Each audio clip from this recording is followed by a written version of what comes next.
अस्ट्रेलियामा धेरै कुरा महँगो छ। यहाँ धेरै महँगो मध्येको एक हो बिजुलीको बिल।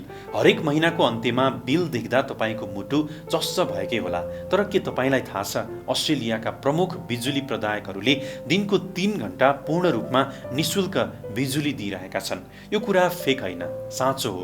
निशुल्क बिजुली के तपाईले यो सुविधा लिनु भएको छ? छैन भने कसरी लिने? आखिर के हो यो अफर र कसरी जोगाउने सयौं डलर? आजको भिडियोमा हामी यसबारे जानकारी दिनेछौँ। यो अफरलाई सोलर सेयरर वा सोलर स्पन्ज भनिन्छ। दिउँसोको समयमा प्राय बिहान 11 बजेदेखि दिउँसो 2 बजेसम्म अस्ट्रेलिया भरिका छानाबाट रुफटप सोलरले धेरै बिजुली उत्पादन गर्छन्। यति धेरै बिजुली हुन्छ कि ग्रिडमा धेरै बिजुली जम्मा हुने अवस्था आउँछ। त्यसैले कम्पनीहरूले बिजुली खेर फाल्नुभन्दा उपभोक्तालाई दिउँसोको समयमा सित्तैमा चलाउन प्रोत्साहन गरिरहेका हुन्।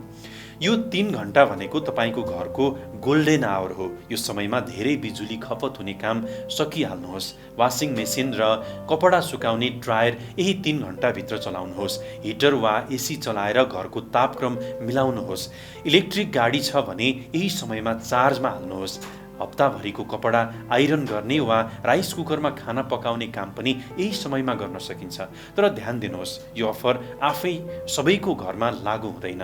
यसका लागि 3 कुरा ध्यान दिन जरुरी छ। पहिलो, तपाईको घरमा डिजिटल वा स्मार्ट मिटर जडान भएको हुनुपर्छ। दोस्रो, ओरिजिन, एजीएल, इनर्जी अस्ट्रेलिया वा तपाईको बिजुली कम्पनीको एपमा गएर फ्री इलेक्ट्रिसिटी आवर वा सोलर सेयरर प्लान छ कि छैन हेर्नुहोला। अनि तेस्रो, धेरैजसो कम्पनीमा एपबाट आफै यो अफर लिनुपर्ने हुन्छ।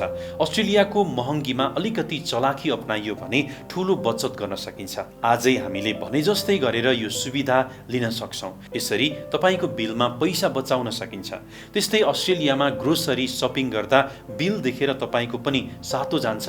दूध, पाउरोटी र तरकारी किन्दा नै ठूलो खर्च देखेर तनावमा हुनुहुन्छ भने अस्ट्रेलिया सरकारले व्यापारीहरूले मनपरी दाम असुल्ने विरुद्ध कडा नियम ल्याएको छ। यो नियम अनुसार कोलेस र बुलवर्थ जस्ता ठूला सुपरमार्केटले सामानको लागतभन्दा धेरै बढी मूल्य राखेर बेचेमा ठूलो जरिवाना तिर्नुपर्ने हुन सक्छ। तर यो नियम आएपछि हाम्रो ग्रोसरी बिल तुरुन्तै सस्तो हुन्छ भन्ने चाहिँ होइन। त्यसैले सामान किन्दा एउटै पसलमा मात्र भर नपरी कोलेस र बुलवर्थसँगै एएलडीआई, स्थानीय एसियन वा नेपाली ग्रोसरी र लोकल फार्मर्स मार्केटमा पनि भाउ बुझेर किन्नुहोस्। सामानको मूल्य तुलना गरेर किन्दा केही पैसा बचाउन सकिन्छ। अस्ट्रेलियामा बस्ने नेपालीहरूका लागि यस्ता कामका कुरा हामी नियमित रूपमा ल्याउँदै जानेछौँ। तपाईलाई यो जानकारी उपयोगी लाग्यो भने शेयर गरेर नेपाली पेजलाई फलो गर्न नबिर्सनुहोला।